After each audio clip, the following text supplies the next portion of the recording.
택함 받은 자들을 위하여라는 제목으로 마태복음 24장 말씀을 가지고 하나님 말씀을 선포하겠습니다.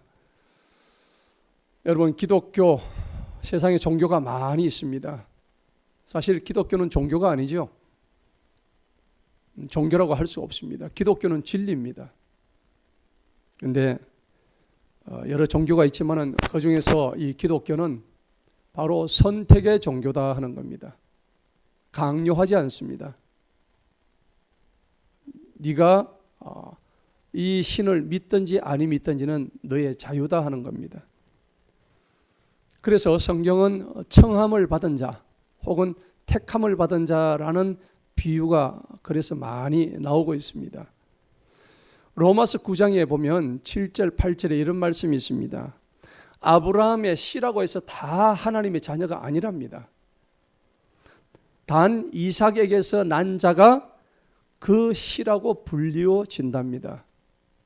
그리고 육신의 자녀들은 하나님의 자녀가 아니랍니다. 육체의 자녀입니다. 다만 하나님과의 약속을 지키는 자녀들이 하나님의 씨를 유산으로 상속받는다고 말씀하고 있습니다.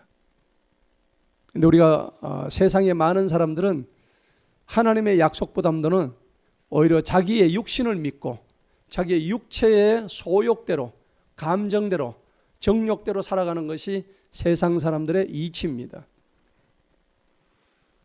성도 여러분, 우리가 성경을 보면 구약에서 이스라엘 백성들의 이야기가 많이 나옵니다. 신구약을 통해서. 그런데 이스라엘 백성은 결과적으로 AD 70년에 이스라엘의 나라가 완전히 멸망당해 버렸습니다. 그리고 무려 한 2000년 후에 다시 저기 중동의 이스라엘이라는 국가가 건국이 됩니다. 그런데 하나님께서 왜 이스라엘을 갖다가 완전히 그렇게 멸망을 시켜버렸을까요? 열매가 없었기 때문입니다. 믿음의 열매를 전혀 보여주지 못했기 때문에 이스라엘을 하나님께서 완전히 거두어 버리셨다 하는 겁니다. 하나님께서 이스라엘 백성에게 하나님의 복음을 아무리 전하려고 해도 이 유다 백성들은 하나님의 아들 독생자 예수를 메시아로 인정하지 않았습니다. 그래서 예수님은 오히려 그들에 의해서 잡혀서 죽기까지 하셨습니다. 그래서 하나님께서 정책을 바꾸었습니다. 내가 너희들한테는 더 이상 복음을 전할 수가 없다. 그래서 이 복음을 바울이나 사도 바울을 통해서 이방인들에게 복음을 전파하기 시작하셨다는 겁니다. 성도 여러분, 이방인이 누굽니까? 이스라엘 백성에는 바로 우리들이 이방인들이었습니다. 우리가 하나님의 복음을 받아들이자 우리가 이스라엘 그 적통자처럼 이제는 하나님의 양자로 우리가 입양되게 된 것을 우리가 깨닫게 되었습니다. 성경에 보면은 하나님께서 비유를 많이 하시는데 이 마태복음 이 13장에 보면 혼인잔치 비유를 많이 하십니다.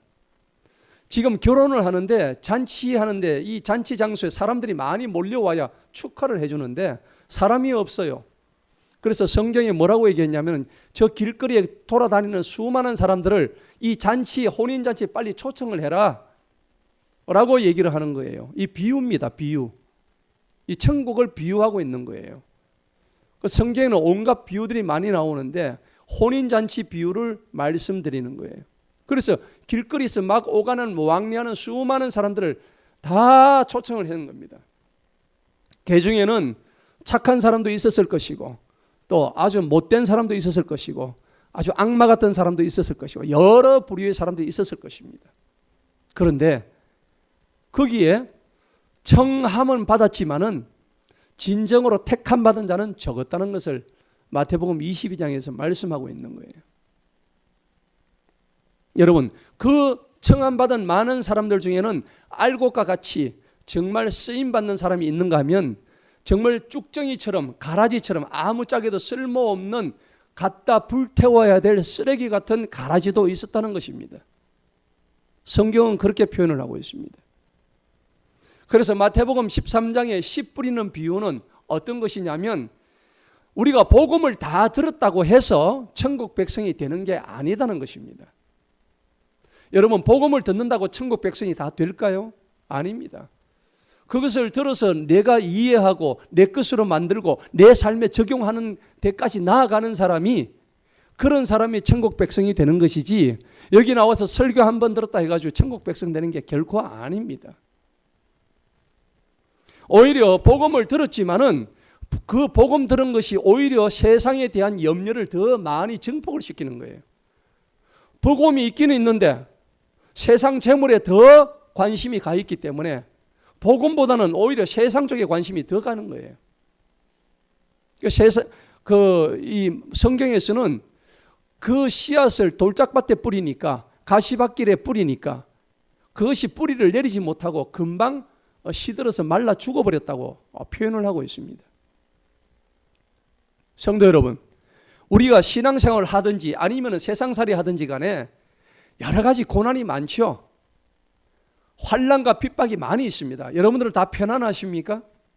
여러분들 삶이 아주 평안하십니까? 아니지 않습니까? 인생 자체가 아주 힘든 거예요. 그래서 불교에서는 인생을 고해다, 괴로움의 바다다, 그렇게 표현하고 있는 거예요. 전도서 말씀에서는, 하나님의 말씀에서는 이 세상 모든 것이 다 헛되고 헛되고 헛되니 헛되도다, 그렇게 얘기하고 있습니다.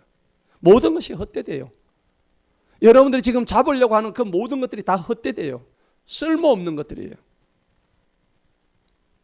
부자가 재산을 많이 모아놨는데 성경에서 그렇게 말씀하십니다. 하나님께서 네가 오늘 재산을 엄청나게 모아놨는데 오늘 네 생명은 오늘 밤에 내가 네를 좀 불러야 되겠다고 말씀하십니다. 그 네가 그렇게 쓰지도 않고 창고에 가득히 채워놨던 그 재산을 너는 어떻게 할 거냐 라고 비유를 하고 있습니다. 여러분, 저와 여러분은 무엇을 위해서 지금 살아가고 있을까요? 정확한 목적이 없습니다. 진짜 가슴에 손을 얹고 우리 한번 생각해 보십시다. 나는 과연 무엇 때문에 사는가? 무엇 때문에 그렇게 뼈 빠지게 일하고 있는가? 이유가 뭘까요? 그냥 회사 가야 되니까, 먹고 살아야 되니까. 그럼 그게 다 되고 나면 뭐 할 건데요? 뭘 하실 건데요? 그게 전부 다가 아니란 얘기죠. 그게 인생이면 너무 허무하지 않습니까? 오늘 이 성경 말씀은 환난이나 핍박이 올 때에 넘어지는 사람들은 청함을 받기는 했지만은 택함을 받은 사람은 아니란 얘기입니다. 그래서 우리가 주님의 혼인잔치, 이 혼인잔치는 실제로는 무엇을 의미할까요? 천국의 백성들을 부르는 그 마지막 때의 심판을 얘기하는 거예요. 그것을 성경에서 비유로 말씀하신 거예요. 여러분들 혼인잔치에 가셔야죠. 하나님께서 마지막 심판하실 때에, 그런데 여러분들 심판을 안 믿는 사람이 있어요. 여러분, 심판 안 하면 세상이 돌아갈까요? 축구 경기에 심판 없으면 축구 경기 할 수 있습니까? 여러분, 이 땅에 만약에 재판관이 없으면 이 땅에 질서를 지킨 사람이 과연 있을까요? 이 땅에도 심판이 있습니다. 이 땅에도 재판이 있다고요. 그런데 우리 영의 세계에서 심판이 없을 것 같습니까? 아닙니다. 착각하지 마시기 바랍니다. 이 땅에도, 우리가 사는 이 땅에도 엄연하게 심판이 있는데, 우리가 죽고 난 뒤에 영의 세계에서 심판이 없다는 것은 그거는 말이 되지 않는 소리입니다. 오늘 우리가 읽었던 본문 마태복음 24장의 말씀은 뭐냐니까, 하나님께서 이스라엘 백성을 그렇게 사랑하시고 돌아오라 그렇게 얘기했는데, 마태복음 23장을 한번 보시기 바랍니다. 보면요, 예루살렘아, 37절에 보니까 예루살렘아 너희들이 내가 그렇게 너희들 돌아오라고 보냈는데 뭐라고 했을까요? 31절에 선지자들 보내는 선지자들마다 다 잡아 죽였대요. 바른 말 하는 사람들을 다 잡아 죽인 거예요. 있을 수가 없는 얘기예요. 마태복음 23장 37절에 나오는 말씀이잖아요. 그리고 그들을 돌로 쳐 죽이는 거예요. 내가 얼마나 너희 자녀들을 자주 모으라고 모아가지고 나한테 돌아오라고 그렇게 얘기했는데 너희들이 듣지를 않았대요. 여러분, 주님이 말씀하시는 거예요. 그러니까 38절에 뭐라 그래요? 보라, 너희 집이 이제 완전히 버림을 받아가지고 황폐하게 될 것이다. 이렇게 예언을 하시는 거예요. 주님이 그런 말씀하시는 거예요. 여러분들, 사람이 하는 말 같으면 거짓말이 될 수 있겠지만 주님이 하시는 말은요, 말씀은 1%, 0.001% 거짓말이 없습니다. 다 이루어지십니다. 1.1획도 땅이 떨어지지 않거든요. 놀라우신 주님의 말씀이에요. 그러면서 오늘 우리가 읽었던 마태복음 24장이 뭐냐니까, 2000년 전에 여러분들 아시다시피 예수님이 오셔가지고 예루살렘 성전을 아주 멋지게 지어놨는데, 그 예루살렘 성전이 완전히 예수님께서 없애버리겠다고 심판하시는 내용입니다. 그런데 실제로 예수님이 예언을 하셨는데 그 예루살렘 성전이 어떻게 됐을까요? 실제로 없어져 버렸습니다. 완전히 박살나 버렸습니다. 불타버렸습니다. 사람들이 그 60만이 다 죽어버렸습니다. 놀라운 일들입니다. 여러분, 그 당시의 성전이라고 하면은 아주 휘황찬란하게 지어놓고, 성전을 떡 지어놓고 정작 중요한 주님을 찾지 않고 그 안에서 바리새인들이 율법 속에 갇혀가지고 하나님이 보내신 자기들의 구원주, 대속주이신 예수 그리스도를 찾지 않고 율법 제사만 계속 드리고 있었던 거예요. 메시아를 메시아인 줄도 모르고 있었다는 거죠. 자기를 진정으로 구원해 준 사람을 모르는 거예요. 마치 여러분들이 만약에 지금 강에 빠졌는데 119 구조대가 와가지고 여러분들 보고 구조해 줬더니 그 구조대원한테 내 보따리 내놔라고 좀 똑같은 거예요. 여러분, 그런 경우가 있습니까? 그 구조대원이 얼마나 기가 차겠습니까? 기껏 살려주었더니 내 보따리 내놓으라, 이런 소리 한다는 얘기입니다. 이 유대인들이 지금 이런 얘기를 하고 있는 거예요, 예수님한테. 그래서 예수님이 오늘 우리가 이 보고 있는 마태복음 24장에 보니까 성전을 떠나십니다. 1절에 보니까 떠나시면서 쫙 얘기하시는데 2절에 보니까 이 성전이 돌 하나도 돌 위에 남아있지 않고 다 무너질 것이다, 이렇게 말씀을 하시는 거예요. 그런데 이 말씀이 사실 어떻게 됐어요? 그대로 성취됐어요. 놀라운 일입니다. 그러자 이제 주님한테 이 제자들이 물어보는 거예요. 주님이 다시 오실 때 이 땅에 일어날 징조가 어떤 게 있습니까? 표적들은 어떤 게 있습니까? 이제 물어보는 장면이 3절에 나오는 거죠. 그러니까 이제 예수님께서 4절부터 쫙 이제 어떤 게 일어나고 다 얘기하는데, 이 장면은 세상의 끝날을 얘기한다기보다도 실제로는 이 당시에 예루살렘 성전의 파괴에 국한해서 말씀하시는 거예요. 단지 이 장면은 마지막 때 우리 세상의 종말을 갖다가 대입시켜가지고 우리가 유추해 볼 수 있는 점은 있어요. 하지만 이 24장 자체는 그 당시 사건을 국한해서 말씀을 한정을 지어야 됩니다. 자, 그러니까요, 오늘 거기 4절에 보니까 아무도 너희를 속이지 못하도록 주의해라. 그리고 이제는 좀 있으면 전쟁과 전쟁이 막 계속 일어날 거다. 실제 전쟁이 났죠? 네. 또 그러면 이제 6절에 보니까요, 이 모든 일이 반드시 일어나지만은 끝은 아니다. 7절에 보니까 민족이 민족을 치고 왕국이 왕국을 때리고요. 그리고 이 3종 세트가 나오죠. 기근이 일어나고 전염병이 나오고 그 다음에 또 지진이 또 생기는 거예요. 여러분, 마지막 때 이런 것이 막 온다고 예수님이 말씀하시는 거예요. 그 당시에 이런 게 왔다고요. 지축이 막 흔들리고 난리가 난 거예요. 여러분, 이런 상황이 되면요, 사람의 인심이 좋아질까요, 나빠질까요? 나빠지겠죠. 얼마나 흉흉하겠습니까? 자, 이런 상황 되면요, 어마어마한 고통의 시작입니다. 이 모든 것들은 이제 고통의 시작인데, 10절에 보니까요, 9절에 보니까 너그가 그 박해받고 너그가 이제 예수 믿지 않는 사람들이 너그를 잡아 죽이게 될 것이다, 그렇게 말씀하시는 거예요, 예수님이. 자, 그리고 그때 수많은 믿는 사람들이 실족을 하게 된대요. 믿음에서 다 떨어져 나가는 거예요. 실족을 한대요. 그리고 서로 배반합니다. 그리고 서로 미워합니다. 말세 때의 모습은요. 서로를 사랑으로 감싸주는 게 아니에요. 서로 못 잡아먹었어. 서로 미워하는 거예요. 그리고 11절 보니까요, 막 거짓 선지자들이에요. 수많은 거짓 선지자들이 나타나가지고 자기가 그리스도래요. 그러니까 사람들이 그게 다 속아 넘어가는 거야. 다 속는 거예요. 우상을 숭배하고요, 점쟁이 찾아가고요, 예, 안 가는 데 없는 거예요. 이게 말세 때의 모습이라는 거예요. 12절에 보니까 불법이 성행합니다. 그리고요, 사랑이 다 식어져가지고 냉랭한 거예요. 남들 도와주는 사람 한 사람도 없어. 야, 이게 마지막 때의 모습이에요. 뭐 마지막 때는 많아. 실제로 예루살렘 성은 완전히 박살 나버렸는데 뭐. 완전히 그냥 불타고 없어져 버렸습니다. 그런데요, 13절에 보니까 그러나 끝까지 견디는 자는 구원을 얻는다 그랬습니다. 여러분, 끝까지 견뎌야 되는 거예요. 도중에 변절하면 안 돼요. 배교하면 안 돼요. 배신하면 안 됩니다. 예. 옛날에 공산당이 쳐들어왔을 때 교회 다니는 사람 골라가지고 전부 다 이마에 총 대놓고 쏴 죽였잖아요. 쏴 죽였는데 죽은 사람이 누굴까요? 예수 믿는 사람이 죽을까요? 안 믿는 사람이 죽었을까요? 예수 믿는 사람이 죽었어요. 하나님 믿을래? 공산당 믿을래? 나는 하나님 믿겠습니다.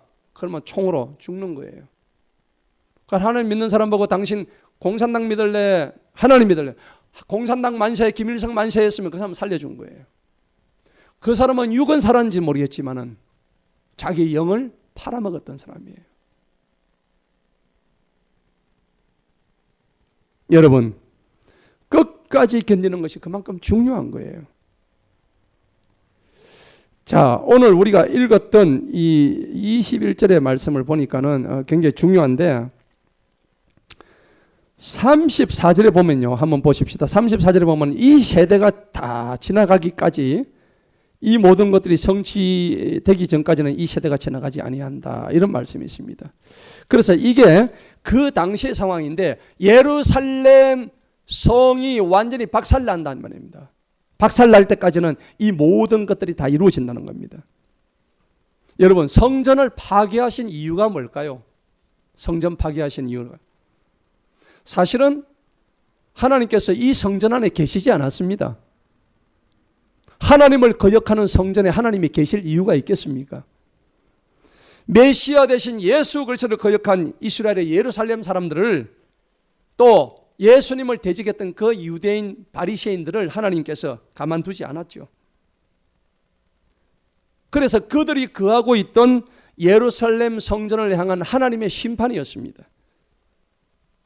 그래서 주님께서 오늘 16절에 보면은 너희들은 미리 산으로 도망해라, 도피해라 라고 힌트를 주십니다. 실제로 이 당시에 도피를 했습니다. 예수님의 이 말씀을 듣고요.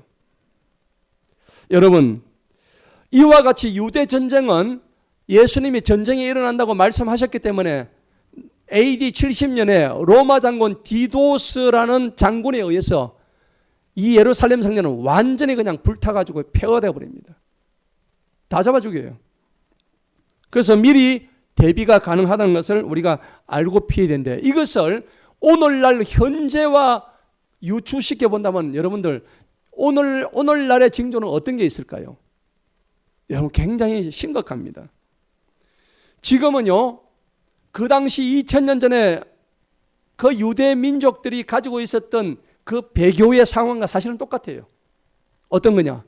지금은 종교들이 통합되고 있습니다. 올 2020년 6월 달에 네덜란드 헤이그에서 종교 통합이 이루어집니다. 선포식이 일어납니다. 로마 교황에 의해서요. 로마 카톨릭 교황에 의해서 네덜란드 헤이그에서 평화공전에서 종교 통합 선포식이 이루어집니다. 놀라운 일입니다. 다음 달입니다. 예정되어 있습니다.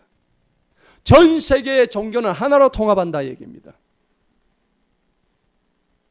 기독교 빼고, 참 기독교 빼고. 기독교는 거기 들어가겠습니까? 참 기독교는 절대 들어가지 않습니다. 그리고 전 세계 남자와 여자는 성을 바꿔도 괜찮다. 남자는 여자 해라, 여자는 남자 해라. 완전히 하나님의 창조 질서를 무너뜨려 버렸습니다. 동성애입니다. 소위 말해서 성소수자들, 게이나 레즈비안, 호모와 같은 이런 사람들의 인권만 생각하고 오히려 다수의 인권은 전혀 생각하지 않는 참으로 하나님 보시기에 악랄하고 무서운 결과를 지금 가지고 있다는 겁니다. 그리고 여러분들 666 표식 아시죠? 텔레비에 나오는 가수들은 전부 다 이러고 있습니다. 대통령도 이러고 있습니다. 로마 교황도 이러고 있습니다. 6이 몇 개를 보입니까? 1개, 2개, 3개죠. 전부 이 표시를 하고 다닙니다.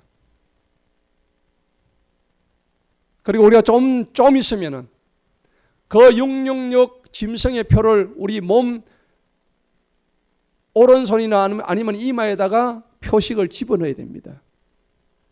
여러분 몸에 바코드를 새긴다는 얘기입니다. 칩을 씹는다는 얘기입니다. 그런데 성경은 계시록 13장에서 하지 말라고 했죠. 그런 거 하지 말라고 했습니다. 그런데 이제는 그거 없이는 비행기도 못하는 시절이 옵니다. 그거 받지 않는 사람은 해외여행 나갈 수 없습니다. 공항에서 통과가 안 돼요. 지금 우리가 가지고 있는 전자요건 이미 그 속에 칩이 다 들어가 있습니다. 그 칩은 항상 지금 이렇게 GPS와 연결되기 때문에 여러분들이 놓여진 그 장소에 지금 다 현재 소재가 다 파악되고 있습니다.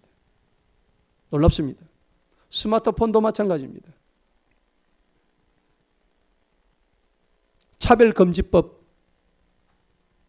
모든 금지하는 것을 금지해라. 다 풀어집니다. 그래서 소위 말해서 포스트 모더니즘 시대에 하나님을 대적하는 사상들, 인간의 철학들이 사람이 먼저입니다. 사람이 우선입니다.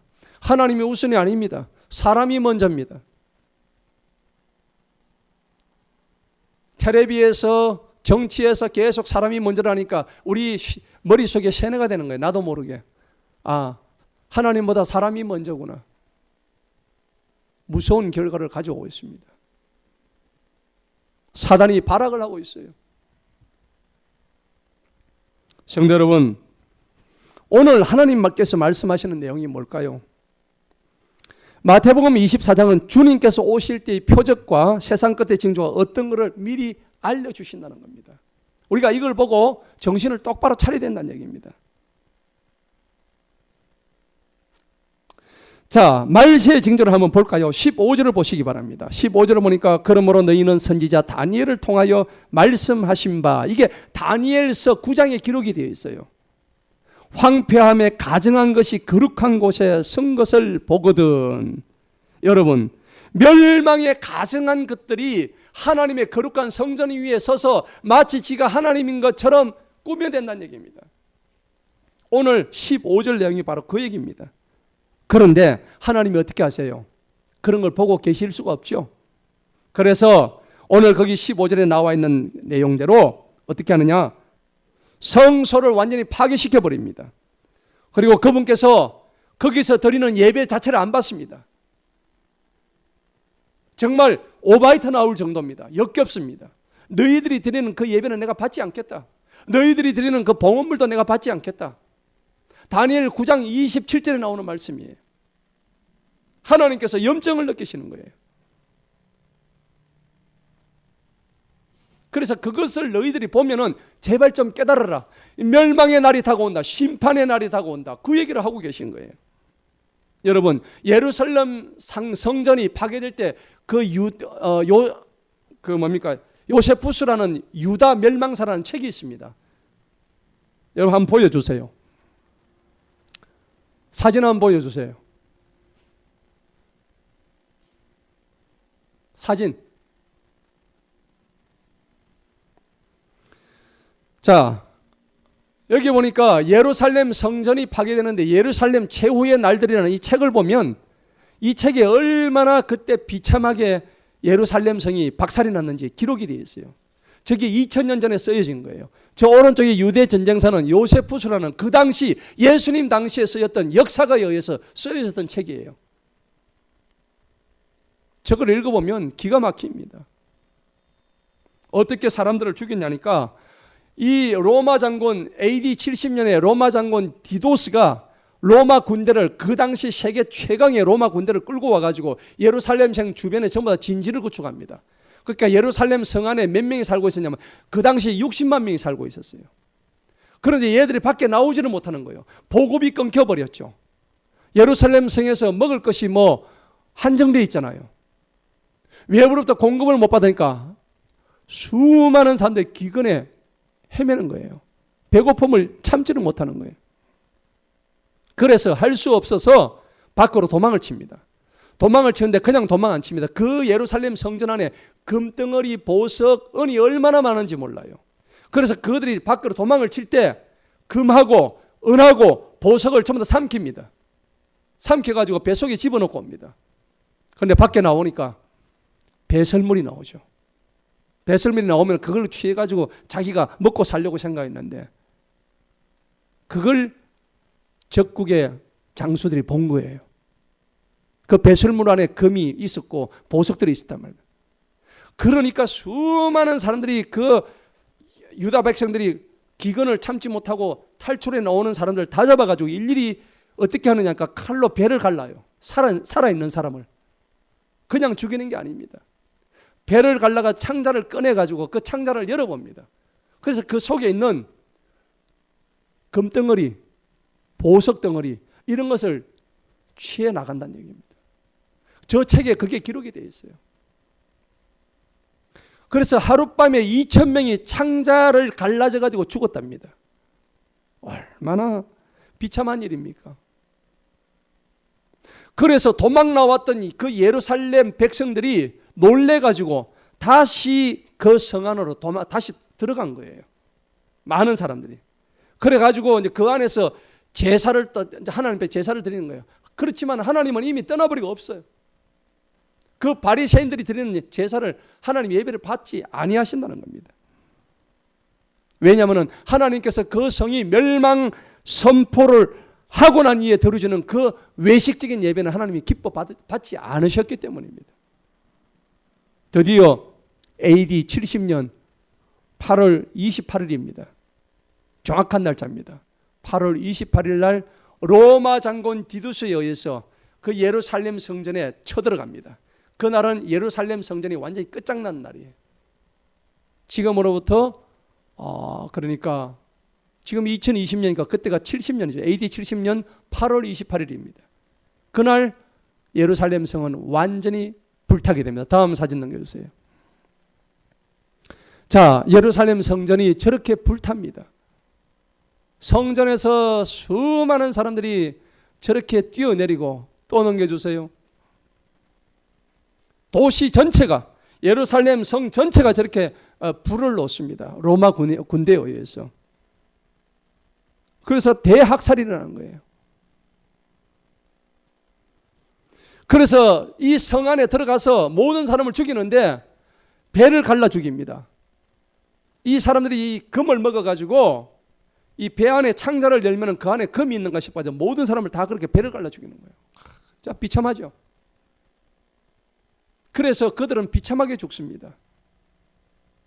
그러고 난 뒤에 혹시 숨겨져 있는 금이 있는가 싶어서 이 성을 갖다가 전부 불태우는데 이때 사람들이 시체에서 흘러내린 그 금덩어리, 곳곳에 숨겨진 금덩어리들이 벽면에 스며들기 시작합니다. 금이. 그리고 기둥 사이로 금이 막 스며듭니다. 나중에 어떻게 됐을까요? 싸움이 끝나고 난 뒤에, 함락이 끝나고 난 뒤에 로마 장군 디두스가 야, 이곳에 금이 너무 많은데 예루살렘 성전은 금으로 거의 치장해놨잖아요. 여기에 돌을 전체 다 까디베라. 그래서 전부 그 성벽을 다 무너뜨려가지고 그 속에 금을 다 찾아내고 그래서 이 예루살렘 성전이 완전히 박살났다는 겁니다. 그래서 24장 오늘 2절에 보면 돌 위에 돌 하나도 남기지 않고 다 무너지려고 말씀하셨던 예수님의 말씀이 이렇게까지 성취된 것을 우리가 볼 수가 있습니다. 하나님의 말씀이에요. 3개월간 성 밖으로 끌어낸 시체가요, 저 책에 보니까 11만 5,800구를 갖다가 끄집어냈대요. 창자를 따가지고. 포로가 9만 7천 명이고요. 나머지 사람들 전부 다 불타 죽고 그 기근 때문에 죽고. 그래서 이스라엘은 완전히 멸망하고 말았습니다. 성도 여러분, 우리가 2000년 전에 실제로 있었던 이런 예루살렘 성전의 파괴를 통해서 우리는 멸망 심판의 날의 그 교훈을 가슴 깊이 새겨야 될 줄로 믿습니다. 하나님의 백성은 여러분 무슨 혈통이나 지위에 또 다른 어떤 것을 통해서가 아니라 하나님과의 전적인 교제를 통해서 메시아 대신 구원주 예수님과 나와의 관계가 어떤 관계에 있는가를 잘 살펴야 됩니다. 여러분은 어떻습니까? 그거에 따라 가지고 나의 구원 여부가 결정된다는 겁니다.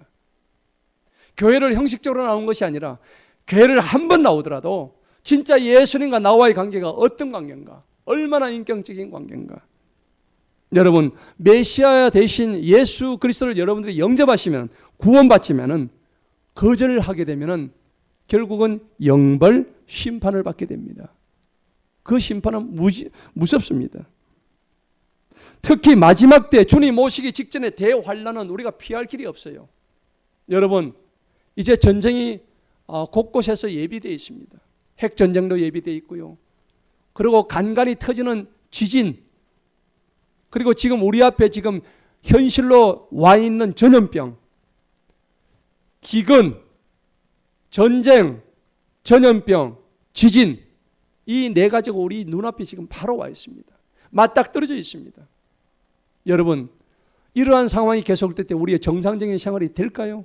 힘듭니다. 전염병이 와서 3개월 동안 재택근무해도 미국은 지금 먹을 것이 없어 난리라는데, 만약에 전쟁이 터지고 지진이 와가지고 다 무너지고 기근이 오게 되고 그 다음에 그런 일들로 인해 전염병이 발생하게 된다면 우리의 삶은 어떻게 될까요? 마지막 때 견뎌낼 사람은 아무도 없습니다. 우리의 삶은 다 무너지고 맙니다. 하나님의 택하신 백성인 이스라엘도 그렇게 처참하게 완전히 무너졌는데, 오늘 그리스도의 피로 산 이 값진 이 교회는 우리가 그러면 과연 심판에서 제외되고 면제될 수 있을까요? 그렇지 않습니다. 로마서 11장 21절에 보니까 하나님이 원가지도 아끼지 않으셨다고 그래요. 원가지도. 그런데 너희도 아끼지 않는다. 너희가 누굽니까? 바로 교회입니다. 이 땅의 교회를 얘기하는 거예요. 이 땅의 교회도 하나님의 심판을 받게 되어 있습니다. 배교한 교회냐, 진정으로 하나님의 뜻을 받드는 교회냐, 심판을 받는다는 얘기입니다. 그러므로 우리는 하나님 앞에서 준엄한 그 하나님 앞에서 겸손하고 교만하지 말아야 됩니다. 만일 우리도 교만하다면 이스라엘과 같은 그 전철을 똑같이 밟게 되는 거예요. 지금 우리 대한민국 교회들은 현실적으로 보자면 엄청난 문제를 안고 있습니다. 내부적으로는요, 교회들이 많이 썩었습니다. 많이 부패했습니다. 물질 만능주의에 물들어 있는 것이 한국교회의 현실입니다. 그리고 한국교회가 단합이 안 됩니다. 교회 안에서도 다 사분오열입니다. 교회가 다 찢어지고 있어요. 성도들이 다 나가고 있어요. 하나님의 말씀이 사라지고 있습니다. 경고의 말씀보다 복된 말씀이 주가 되고 있습니다. 듣기는 달콤하지만은 과연 그것이 우리에게 당뇨병을 불러일으키지 않을까 걱정이 되는 것도 현실이에요. 그리고 교회 외부에도 교회가 언제 무너질지 모르는 위기 속에 있는데 복음을 잃었다는 얘기입니다. 오늘날 교회가 복만 찾는 교회고 복음을 잃은 교회. 그래서 세상은 오늘날 한국 교회를 조롱합니다. 이게 교회가? 이게 기독교냐? 개독교지. 그렇게 욕을 하고 있습니다. 세상과 또 이 마귀의 비난을 예루살렘이 망한 징조와 유사한 모습으로 경고받는 우리의 영적인 안목을 가져야 될 줄로 믿습니다. 하나님이 택하신 자에게는 오늘 말씀의 22절을 보시기 바랍니다. 본문 말씀 22절에 보니까 그 날들을 단축하지 아니하면 구원받을 육체가 없으나 택함 받은 자들을 위하여 그 날들을 단축하시리라 했습니다. 택함 받은 자들입니다. 저와 여러분들은 하나님의 택함 받은 자인 줄 믿습니다. 여러분 앞에 지금 어떤 환난과 고난이 올 때에 여러분 이 환난을 감해 주시는 자가 되기 위해서는 택함 받은 자가 되어야 됩니다. 여러분, 예수님 때문에 당하는 고난이 있습니다. 자, 그런 고난은요, 주님께서 그 고통을 감수해 주십니다. 그렇기 때문에 우리는요, 순교도 가능한 거예요. 여러분, 순교자들 아시죠? 자기 목숨을 내놓고 주님의 복음을 전하는 사람들. 어떻게 그들은 그렇게 할까요? 생각해 보시기 바랍니다. 예수님 때문에 당하는 고난이기 때문입니다. 그런데요, 육에 속한 자들은 환난을 감해 주시지 않습니다. 육에 속한 자들입니다.